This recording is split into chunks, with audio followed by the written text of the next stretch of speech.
Justement, pour revenir sur la question des causes qui mènent vers la consommation des drogues, avant d'aborder la question des effets des drogues, on a les sentiments d'abandon, c'est-à-dire que le jeune se sent abandonné. Cette question résulte bien sûr du divorce de leurs parents, mais aussi on a la pauvreté, c'est-à-dire que lorsque tu vois de jeunes pauvres qui n'ont rien à faire, là, la première chose qu'ils pensent, c'est consommer des drogues quand même.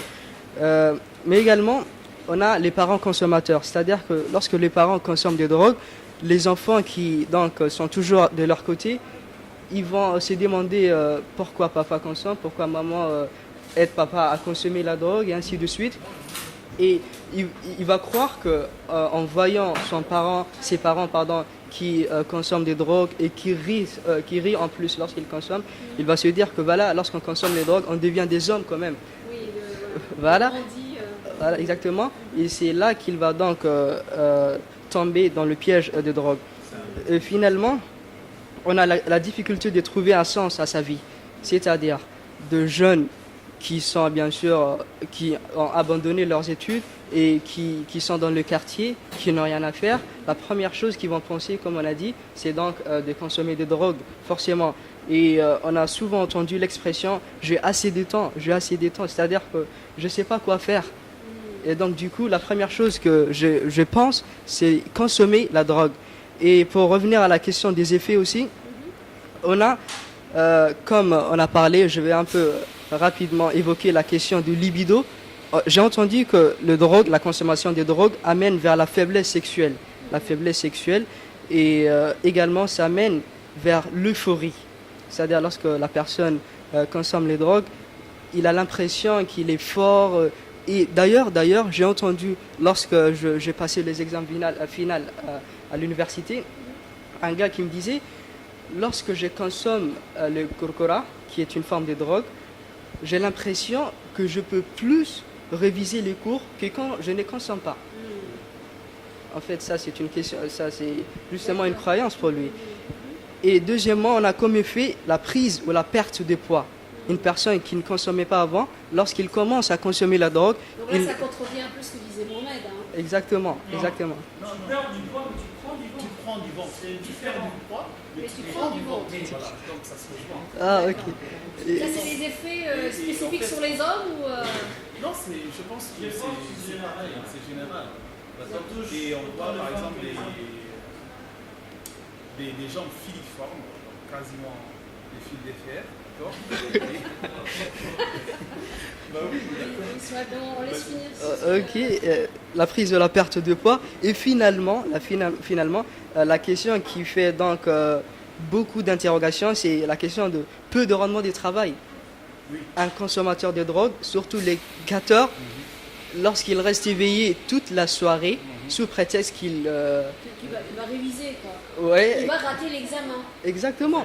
Et il y en a également des uns qui viennent aux universités avec des yeux tout rouges. Oui. Je me pose comment est-ce qu'ils vont réussir. Et quand il y a une dissertation des 4 heures, comment ça se passe? Franchement, je sais pas. Mais nous, le littéraire, on a besoin de se reposer pour bien rédiger sa dissertation. Et d'ailleurs, j'ai vu un gars qui s'est battu avec le gardien. Le gardien ne lui a rien fait en fait. Vous voyez, c'est tellement qu'il est en état d'euphorie.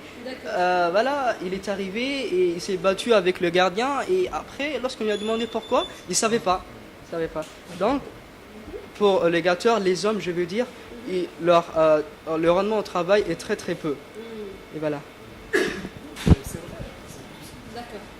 Donc il y a les autres conséquences. Donc là, on parle au niveau de l'individu, mais par exemple au niveau de la santé, est-ce qu'on peut très rapidement identifier quelques effets néfastes?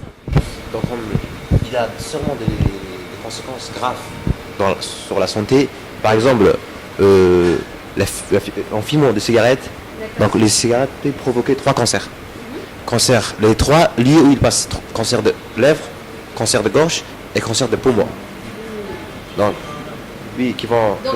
Et aussi, j'ai entendu que en faisant, certainement, dans notre programme de scientifique, on nous a ajouté un projet. Donc, en faisant ce projet, j'ai entendu que les tabacs amènent la stérilité. Oui. J'ai entendu ça. C'est un des causes qui amène la stérilité. et l'infertilité plutôt, pas la stérilité. L'infertilité, voilà. chez les Qui hommes. rend, oui, chez les hommes. Oui, même chez la femme aussi. Chez la femme aussi. Oui, chez les femmes aussi. D'accord. D'accord. D'autres effets néfastes sur la santé? Ça peut provoquer aussi des ulcères aussi. Apparemment, c'est de consommer des boissons gazeuses tout le temps, ajouter au thé, ajouter au cat, ajouter à la cigarette, ça peut provoquer aussi des ulcères aussi. Voilà. Il faut savoir aussi qu'il y a quelqu'un qui régulièrement, par exemple, est soumis à la consommation des drogues, mange très mal aussi. Oui, Et quand manque on mange d'appétit. très mal, donc il y a un manque d'appétit. Donc il y a ce qu'on appelle les maladies comme le diabète, parce qu'il y a la consommation du sucre, comme les cas dans les hépatites. Donc en tout cas, c'est quelqu'un qui est sur le plan de la santé vulnérable, Beaucoup plus exposé. beaucoup plus exposé au danger de. Et il y a aussi le sida, Bien sûr. à cause de Cette perception fantasmée de la de la libido, libido, voilà, exactement, on sait tous que ce terme préjudicien qui est rentré dans la langue, donc la patrouille. Voilà, exactement. Donc, voilà, exactement. Donc, on a tous les rôdeurs, voilà, c'est ce qu'on appelle les rôdeurs. Voilà, exactement, les coureurs de jupons. Voilà. Donc tout ce qui passe, y passe. Voilà, exactement. C'est que dans les perceptions fantasmées de la réalité, Notre gros humoriste Gaffani a fait beaucoup de, En fait, le problème a fait beaucoup de de représentations. réalité fantasme, en fait, le problème de cette réalité fantasme, c'est que le jeune maintenant, si je prends le cas des garçons, parce que chez le cas des filles, je ne connais pas vraiment, mais si je prends le cas des garçons, Il n'y a pas de catteuse. dans ton cateuses, quartier. si je connais des cateuses, fumeuses, des filles. Si, ma génération, je Alors, connais. rassure-moi, autour de cette table, personne ne catte. Non, non, pas Moi, vraiment. j'ai capté, j'ai appris. C'est au passé. Qui a déjà catté ici Personne. à part Mohamed, hein. Non. C'est bien, je suis original. C'est bien. Pour les filles, je connais pas mal de filles. Une, deux, trois qui Elles peuvent cacher les effets physiques, c'est ça qui est bien. Oui, elle cache l'effet physique. Elle n'a pas d'effet physique, mais ni psychologique ni physique. Elles sont saintes. Mais en cachette, ça se passe trop. Ça se passe au niveau de cap. Aussi, fumer cigarette, c'était le. Comme je peux l'exprimer, c'était le niveau 1. Là maintenant, le niveau 3, on passe au niveau 3 qui est le cannabis. Ou bien, si je prends le cas de. Donc, je ne vais pas dire le niveau 0, mais la cigarette, c'est le niveau 1. Donc, c'est selon des niveaux pour fumer la drogue, en fait, oui, chez les jeunes. En fait, pour le cas des garçons, si je parle pour ce côté fantasme, c'est que les patrouilles, comme le dit, les patrouilles, je connais bien parce que c'est à Belbala. Déjà que ça se passe trop à Belbala, surtout dans notre quartier. C'est que si je me place devant la porte de chez nous, si je suis avec un ami, c'est que pas mal, en 20 minutes, je peux compter environ 10 hommes et femmes passer devant moi. Oui, couple, exactement comme on dit. En fait, pour notre religion, c'est pas des couples, c'est haram déjà. C'est en union, mais pour nous, il n'y a pas d'union. C'est qu'ils vont s'isoler dans un côté noir. Et c'est pour ça qu'on voit dans beaucoup de couloirs noirs, beaucoup de jeunes s'installer. Ceci crée. En fait, il y a des hommes qui sont sérieux, mais d'autres qui ne sont pas sérieux. En fait, ils essayent malheureusement de détruire la fille, ou bien la personne avec laquelle ils marchent. C'est que, comme on dit, pour la draguer, l'attirer vers lui, ensuite, il peut faire avec ce qu'il veut. Il faut rappeler, d'accord, que par exemple, ces drogues ont de vertus thérapeutiques. Quand elles sont consommées à basse fréquence, par exemple, le cannabis, aujourd'hui, il y a de débats autour. Hein. On essaie de... Je sais que ça peut être préconisé pour soigner. Le CAT, d'ailleurs. Mais c'est dans un but thérapeutique. Oui. Ça n'a rien à voir Le avec, CAT, non, le problème avec le drogue, c'est qu'on en fait un usage immodéré.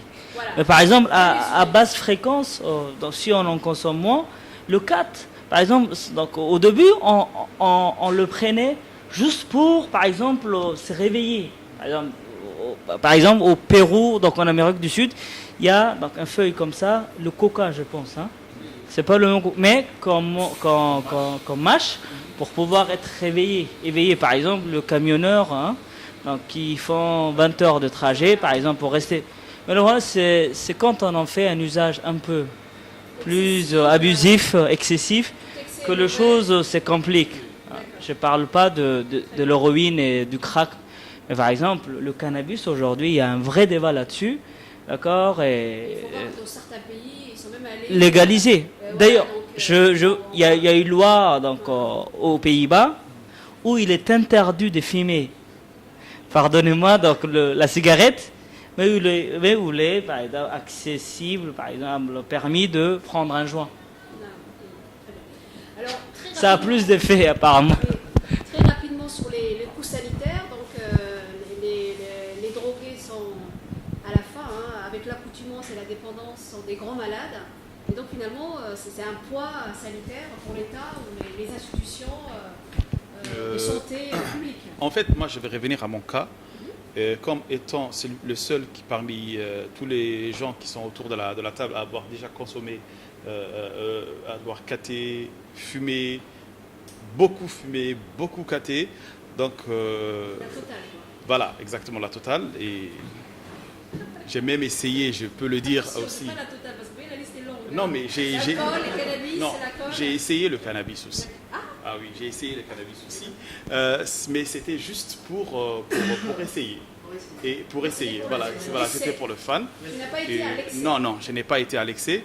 Et en fait, il faut revenir à ça aussi parce que quand on commence le cat ou toute autre drogue, c'est en général dans des journées spéciales comme l'Aïd, comme les fêtes, le soir de Noël, pas le jeudi soir, mais voilà, c'est-à-dire la bonne année, voilà, des occasions, ton anniversaire par exemple, d'accord. Et en général, ce sont les amis qui vous invitent, c'est-à-dire vous rentrez facilement parce que on vous dit non, tu ne paieras rien. Ahmed, on prend tout en charge, d'accord, tout en charge. C'est vrai. Et voilà, exactement. Et au début, voilà, exactement. Au début, tu vas être invité par tous les autres amis qui veulent vraiment t'intégrer dans leur cercle. Une fois que tu es bien intégré, bah, on te lâche. Tu as appris à nager, maintenant c'est toi qui vas nager. Voilà, exactement. Donc à partir de là, moi j'ai commencé tout de suite à perdre l'appétit.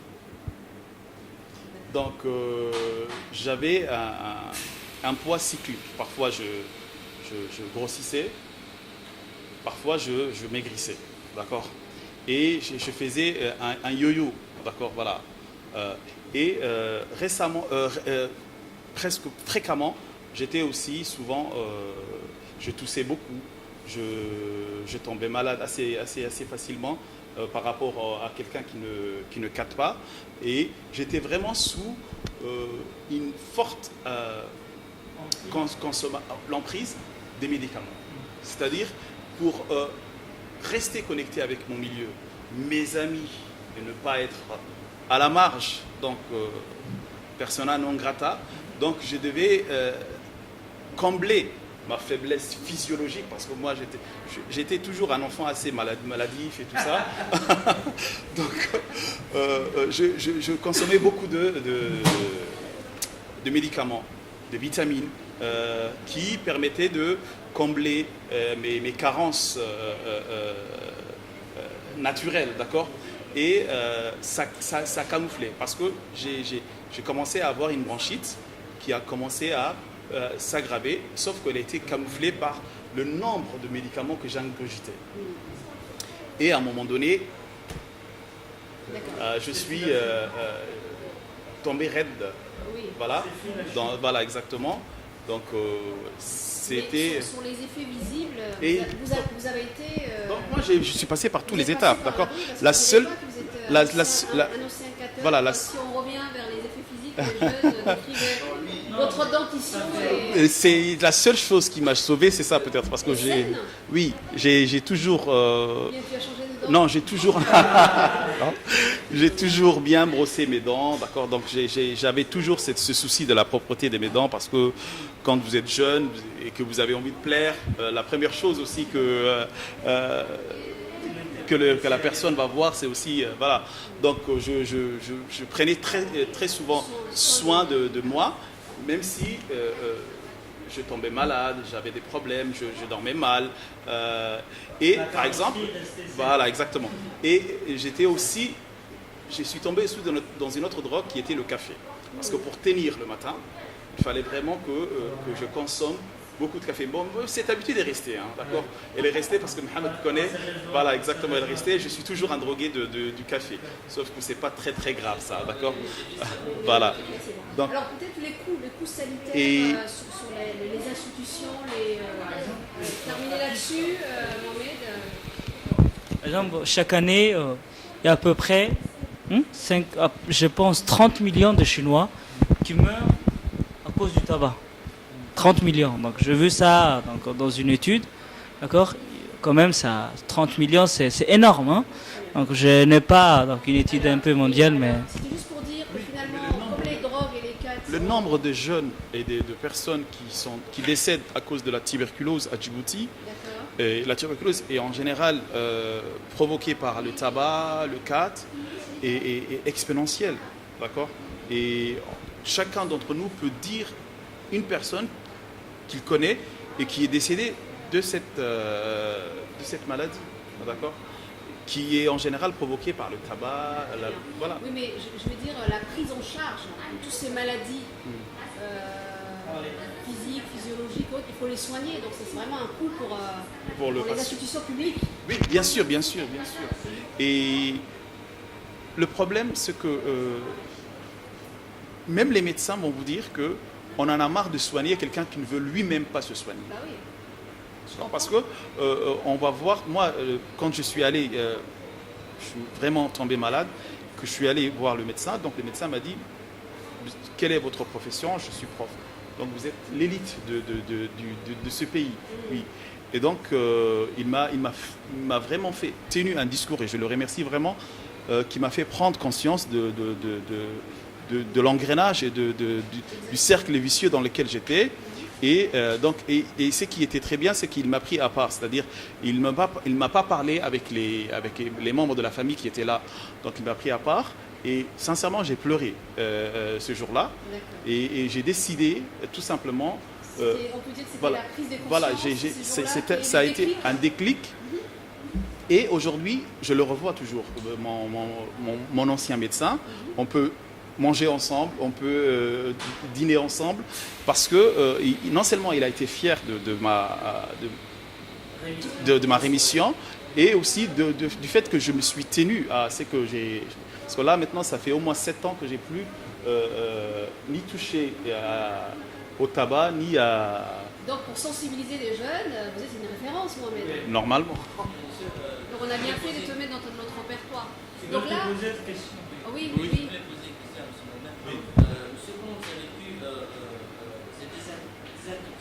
Voilà. La première... oui, je comprends. D'abord, j'étais obligé. C'était vital pour moi. D'accord, c'était vital, c'était une question de vie ou de mort. D'accord. Et quand j'ai pris conscience de ça, c'était pour moi vital. Il y allait de ma vie. Deuxièmement, il fallait couper tous les liens que j'avais avec tous les amis qui cataient. Et donc sortir du cercle, d'accord. Donc c'est les autres qui voilà, retirent, exactement. Il est impossible de rester avec les autres. Voilà. Il faut parce que c'est impossible. Sinon, tu ne peux pas être à la fois dedans et dehors. D'accord. Soit tu es dedans, soit tu es dehors. D'accord. Et donc, à un moment donné, il faut faire un choix. Troisième chose, moi, c'est la religion aussi.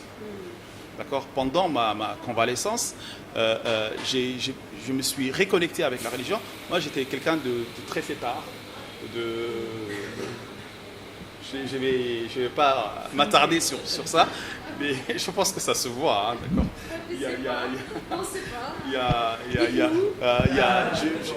Moi, j'étais très j'avais toujours très ouvert. Normal, hein, tu étais un Voilà, peu exact, jeune, voilà, exactement.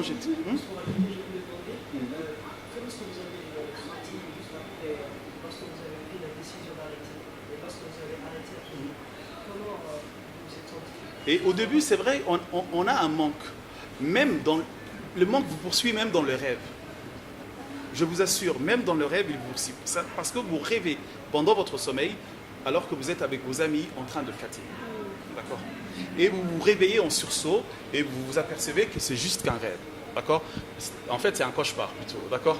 Et donc, vous vous dites, Alhamdoulilah, ce n'est pas encore la réalité. Et chaque journée qui passait était une victoire pour moi. D'accord? Et au bout de 6 mois, déjà, mon inconscient a compris, ça s'appelle comme ça, hein, Oui, voilà, oui. a compris que c'était définitivement, voilà. D'accord. Et donc, je ne faisais plus de rêves. Et ensuite, peu à peu, les fameux amis, qui étaient en fait, après je me suis rendu compte, des faux amis, ont peu à peu disparu. Donc, il ne sont restés que 2. Donc, Mohamed Khadar, que vous connaissez, c'est aussi votre prof de PS, d'accord? D'accord, en même temps, voilà. Donc c'est assez dramatique finalement, c'est au bout de plusieurs ruptures qu'on Voilà. arrive à se relever. À se relever, voilà, exactement. Et c'est vraiment un combat contre soi-même, contre les autres, d'accord? Et moi, j'ai eu cette chance aussi j'ai un cocon familial qui m'a entouré, accompagné, soutenu, que ce soit ma mère, ma soeur, tout le monde, d'accord, qui était tout le temps là, presque à chaque moment. Et parce que j'avais une année, j'ai pris une année sabbatique grâce à l'ancienne inspectrice de français qui m'a permis de ne pas enseigner Fatou Ahmed, voilà exactement. Et donc pendant cette année-là, je me suis reconstruit, voilà exactement. Alors c'est pas mal parce que Mohamed là, donc, il arrive à nous faire une introduction sur la troisième grande question. La solution. Alors on a soulevé, on a détaillé, on a décrit un peu le problème. C'est pour ça que je n'aime pas parler de moi. La consommation de drogue donc, par le jeune existe, donc on a pu vraiment l'évoquer et donc c'est déjà pas mal. Hein. Je pense que c'est déjà en soi une résolution. Alors maintenant, c'est quoi les solutions les jeunes? Quelles sont les solutions que vous voyez pour justement lutter contre ces fléaux qui est donc l'addiction, toute addiction à une drogue? Le vrai problème il est là, hein, c'est quand on est dépendant, fortement dépendant. Alors quelles sont les solutions que vous proposez? Il faut augmenter les prix de vente. Excellent. D'accord, il faut vraiment mettre le paquet là. Tu proposerais quel prix pour le 4 par exemple? Pour la 4, je veux proposer que le plus petit soit 5 000. Petit sexe. Oui. Gonfler les prix, les tarifs. Parce qu'il n'y a que comme ça, il y a que ceux qui ont de l'argent. Donc c'est des remèdes progressifs. Hein, c'est ça. Et ceux qui ont de l'argent peuvent se soigner facilement. Donc il n'y aura pas de mauvaises conséquences pour le pauvre. Très bien. Ça se fait pas Saïd, c'est ça? C'est Walid. Walid. Oui, ça se fait pas vraiment en un clin d'œil, c'est que c'est un petit si. Il y avait, je sais pas en quelle année, le gouvernement voulait arrêter totalement l'importation de 4. Mais comme j'ai entendu, c'était sur un documentaire, qu'il y a eu une vague mécontentement, merci, de la résistance oui, de la population, dans la population de 4, voilà, comme je peux dire. C'est pas vraiment aussi facile. Il y avait mon prof d'anglais, il avait proposé une belle idée sur le fait d'arrêter ce fléau de 4. Il a dit, c'est que tous les jours, maintenant, pour nous, c'est que le 4, ça rentre dans tous les jours de la semaine. Il a dit, au début, on doit le réduire à 4 jours. Comme ça, les gens, d'abord, il y aura des problèmes, mais les gens vont s'habituer. En fait, c'est progressif. Comme l'addiction, c'est des phases successives. Oui, des phases successives. successives. Le remède doit venir progressivement. Progressivement, exactement, oui. Ça ne se fait pas vraiment rapidement. Dire, oui, stop, on arrête. Oui, stop, on arrête. Il y aura beaucoup de problèmes. Par exemple, quoi? Si on dit stop, on arrête, qu'est-ce qui se passe? Il y aura vraiment le pays, il va être au bord du gouffre. C'est que ce serait un grand problème, oui. Donc il faut des remèdes tout en étant dans l'apaisement. Exactement, oui. Avec Alors, si tu classes les résolutions, qu'est-ce que ça pourrait être? On commence par quoi et par quoi? Est-ce que tu peux très rapidement nous d'abord, dire si je rentre pour le sujet des jeunes, D'accord. les jeunes doivent être aujourd'hui vraiment accompagnés. Le problème, c'est qu'ils sont isolés. La mère, le père, ils sont occupés. Ils n'ont pas le temps d'être avec leurs enfants. les frères aussi sont occupés. C'est que les jeunes aujourd'hui, oui, ils sont livrés à eux-mêmes et leur famille, leurs amis. Peut-être que les parents aussi veulent ignorer. Hein, veulent ignorer, oui, exactement. Non, le problème. Ils ne veulent pas voir cette réalité de confrontation. Oui, Mohamed, oui. Vas-y, vas-y.